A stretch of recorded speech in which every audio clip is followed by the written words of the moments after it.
the oldest pub in the world. We are here at a mini Stonehenge. It is such a shame because it's our main attraction. We actually came all the way to Ireland just to see.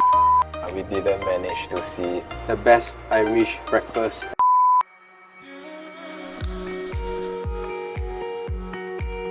We are now in our next country, Ireland, and our very first stop here in Ireland is this very old bar. It's called Sean's Bar, and it's the oldest bar here in Ireland.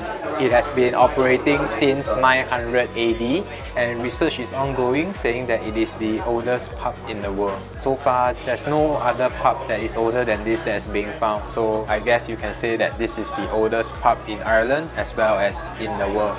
So from the outside, it looks like the bar is really small, but once you go inside, it's actually quite big. Like, it has the main area, and inside there's still several different areas where you can sit. So my guess, there's no issue in trying to find a seat here.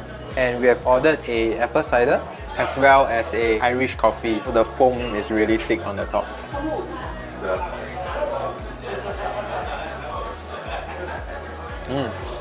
It's actually really good. The foam gives it a very nice milk texture. Because it's foam, once it touches your mouth, it's like very soft, and then once you drink it together with the coffee, it becomes like a latte. So if you are in Ireland and you're on the way from the airport to visit the Cliff of Moher, you can stop by here for a drink. We will see you when we reach our next attraction.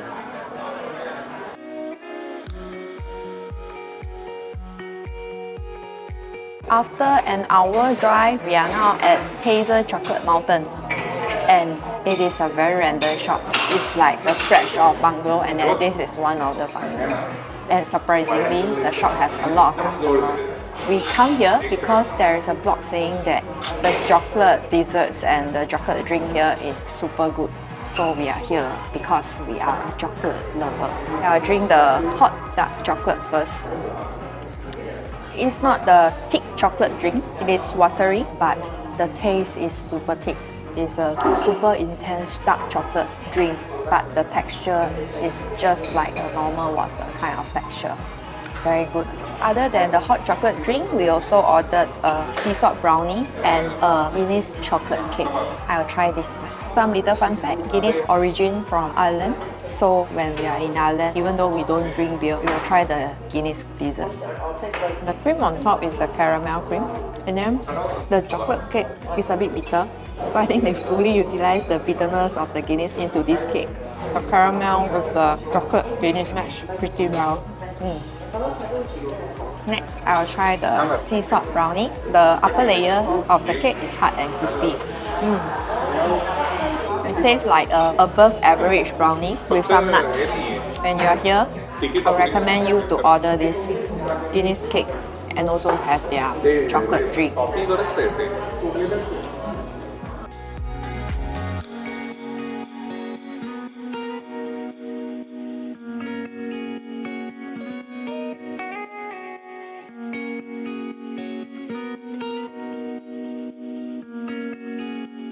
We are here at a mini Stonehenge.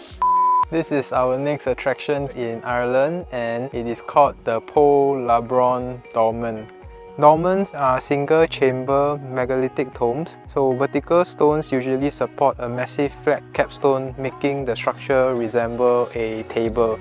So this Pole Labron Dolmen is the oldest known dolmen in Ireland, and it was built sometimes between 5,200 and 5,800 years ago. When excavated, the remains of 22 people from the Neolithic age were found, and their burial site beneath the monument includes personal items like pottery and stone axes. This place is free to enter, and the parking is free. Yeah, it has a parking lot just right outside this attraction, and it has various signboards and signages explaining what it is as well. Other than that, the floor of this place is also very interesting. Everyone said that it looks like a jigsaw puzzle. Very unique. Yeah, so on your way to the Cliff of Moher, maybe stop by here to see this Stonehenge.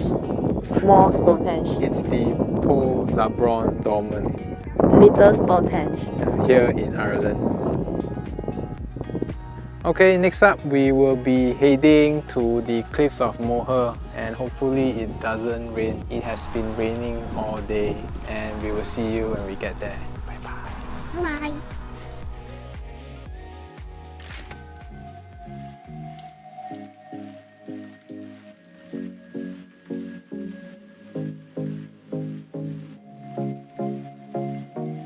It's a very cloudy, windy, rainy morning here at Ireland, and this morning we start our day with a visit to the cliffs of Moher. So yesterday we actually planned to head to the cliffs of Moher in the evening, but it was also raining. So we decided to try our luck today, and even though the weather mentioned that it is cloudy, the weather right now is more than cloudy.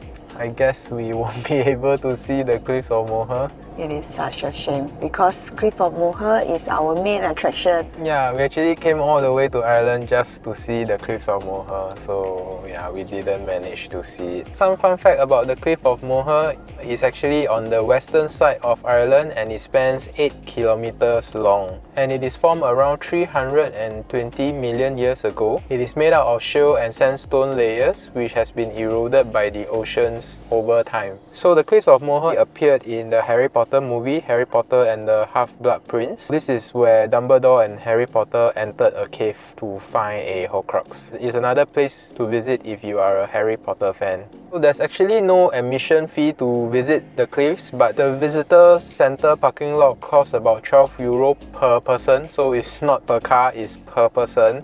And if you come during off-peak hours, it will be slightly cheaper. So there's also another parking lot further down. It is called the Moher Liscannor Walk, and that costs slightly cheaper. I think it's about €5.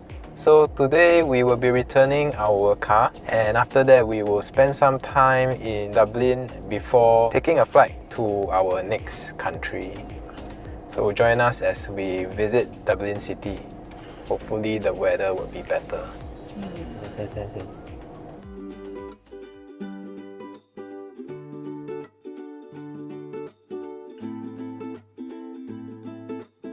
So we are now at a very random spot because it is still drizzling, and in order to hide from the rain, we are standing right outside the National Library of Ireland. So we just had lunch at a restaurant called the Stage Door Cafe, and right outside the cafe they have a sign saying that they serve the best Irish breakfast. The cafe is actually pretty small, so while we were there, thankfully we managed to get indoor seats because it is really cold and rainy outside. And once we were seated, we ordered a full Irish breakfast and a mushroom cheese omelette as well as an Irish coffee. The breakfast was really good. To be honest, we can't really tell the difference between full Irish breakfast, full Scottish breakfast and full English breakfast because the items are almost the same and the tastes are quite similar as well. So they have toast, eggs, sausages, black pudding. So this one is a little bit special. It has a white pudding, but it kind of tastes the same. I found a way to describe the black and white pudding now. So it's just like the Chinese luncheon meat and you pan-fried it. It tastes similar. As per all the full breakfast that we have ate, this was also very filling and it has a lot of savoury items on it. You have to maybe have it with a drink, if not it will be quite nauseating. And we found our favourite coffee here in Ireland is the Irish coffee.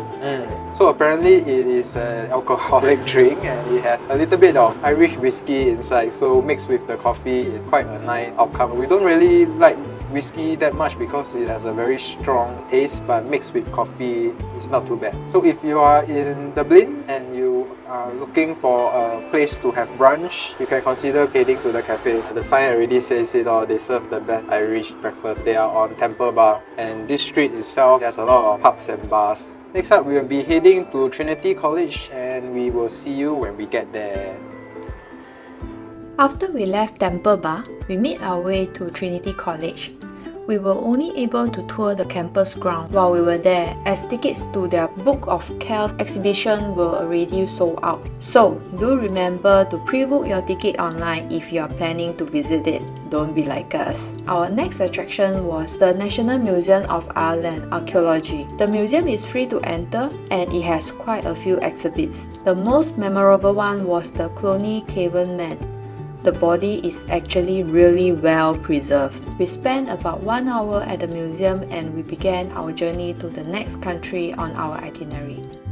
So we're actually recording this a few days later, and our journey into Ireland started with a flight. And once we got to the airport, we encountered our very first roadblock, and that is we need to separate out our liquid into a small bag that is provided by them. So prior to heading to Europe, we actually heard about this, but we weren't sure whether it's only one bag per person or we can have 2 or 3 bags. But yes, it's only one 20 cm by 20 cm bag where you can store all your liquids, and it has to be sealed. So we were like squeezing all our liquids into the single small Ziploc bag, and I think it took a good 15 minutes for us to fully utilize the Ziploc bag. Yeah, so we ended up throwing quite a few as well.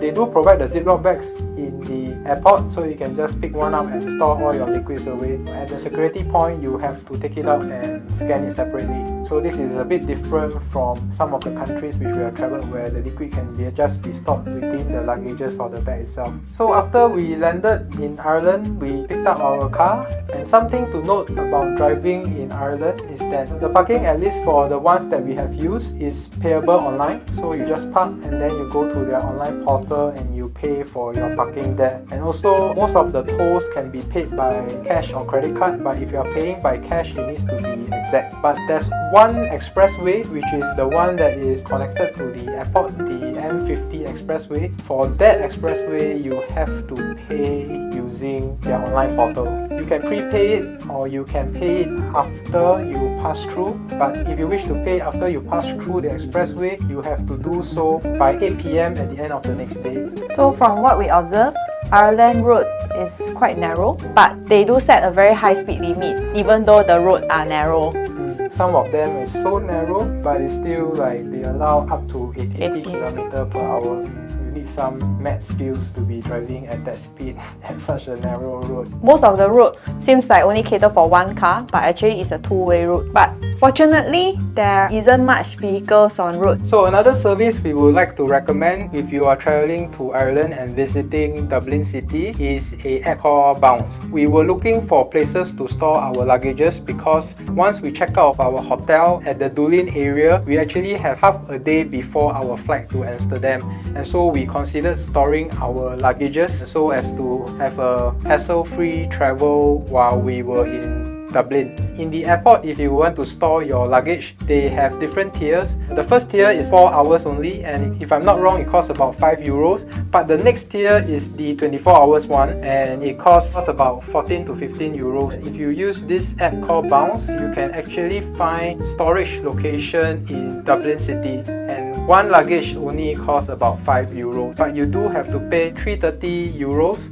for insurance, so total is about 1330, which is still cheaper if you were to store it in the airport, which is about 15 euros. Thanks for joining us in Ireland, and we will see you in our next video. Bye bye.